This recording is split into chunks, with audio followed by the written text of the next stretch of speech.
আসসালামু আলাইকুম। আজকে আমরা দেখব কিভাবে ডিএফটি প্রো টুলটি ১ মাসের জন্য ভাড়া নিয়ে ব্যবহার করবেন। তার জন্য আমরা একটা ব্রাউজারে চলে যাব। ব্রাউজারে এসে টাইপ করব gsmalwa.com লিখে এন্টার করব। আমাদের সামনে এই ওয়েবসাইটটি চলে আসবে। আসার পর এখান থেকে প্রথমে আমার অ্যাকাউন্টে লগইন করে নেব। যদি আপনার অ্যাকাউন্ট থাকে তাহলে লগইন করে নেবেন। যদি না থাকে তাহলে ক্রিয়েট অ্যাকাউন্টে ক্লিক করে একটা অ্যাকাউন্ট ক্রিয়েট করে নেবেন। যেহেতু আমার আছে আমি লগইন করে নিচ্ছি। লগইন হয়ে গেলে উপরে এসে টাইপ করবেন ডিএফটি প্রো টুল রেন্ট। ডিএফটি প্রো টুল রেন্ট লেখার সাথে সাথে ডিএফটি প্রো টুলে যত রেন্টের সার্ভিসেস সবগুলো সার্ভিস চলে আসবে। আজকে আমরা আপনাদের দেখাবো 30 দিনের জন্য কিভাবে ভাড়া নিতে হয়। তার জন্য ডিএফটি প্রো টুল রেন্ট 30 ডে এটাতে আমরা ক্লিক করব।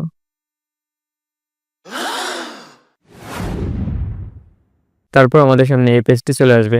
এখানে কিছু ইনস্ট্রাকশন দেওয়া আছে, এগুলো পড়ে নেবেন। তারপর একটু নিচে যাবেন, অ্যাড টু কার্ডে ক্লিক করবেন।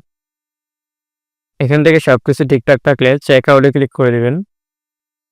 তারপর এই পেজটা চলে আসবে। আসার পর এখান থেকে একটু নিচে আসবেন।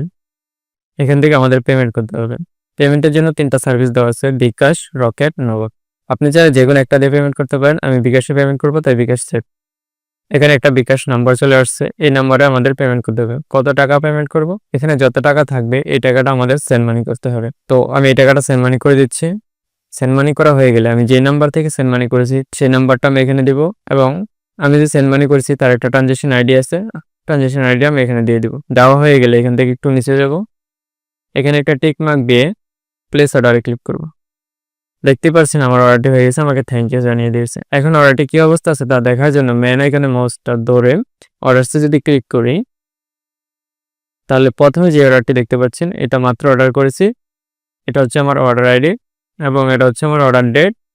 অর্ডার স্ট্যাটাস অন হোল্ডে আছে। এই টাকাটা আমি পে করে আমি এই অর্ডারটা করেছি। 1 থেকে 5 মিনিটের মধ্যে আমার অর্ডারটি কমপ্লিট হয়ে যাবে। তো আমি কিছুক্ষণ অপেক্ষা করি। তো আমরা যদি কিছুক্ষণ পর পেজটাতে এসে রিলোড দেই, তাহলে দেখতে পারবো আমার অর্ডারটা হয়ে গেছে। এখন অর্ডার তো কমপ্লিট হয়ে গেল। আইডি পাসওয়ার্ডের জন্য আমরা ভিউতে ক্লিক করব। ভিউতে ক্লিক করার পর এখানে দেখতে পাচ্ছি আমাকে আইডি পাসওয়ার্ড দিয়ে দেওয়া হয়েছে। আমি এটা এখন লগইন করে দেখব এটা কাজ করছে কিনা। তার জন্য ডিএফটি পোর্টালটা ওপেন করব। এখান থেকে আইডিটা কপি করব, এখানে পেস্ট করে দিব। সেম ওয়েতে পাসওয়ার্ডটা কপি করব, এখানে পেস্ট করে দিয়ে চেক অ্যাকাউন্টে ক্লিক করব। তারপর আমরা লগইনে ক্লিক করব। দেখতেই পারলেন ডিএফটি পোর্টালটা লগইন হয়ে গেছে। এভাবে খুবই সহজে অর্ডার করে ডিএফটি পোর্টালটা 30 দিনের জন্য ভাড়া নিয়ে ব্যবহার করতে পারবেন আপনি। তো এই ছিল 30 দিনের জন্য ডিএফটি পোর্টালটা কিভাবে ভাড়া নিয়ে ব্যবহার করবেন তার কমপ্লিট একটা প্রসেস। আশা করি বুঝতে পেরেছেন। ভালো থাকবেন, সুস্থ থাকবেন। আল্লাহ হাফেজ।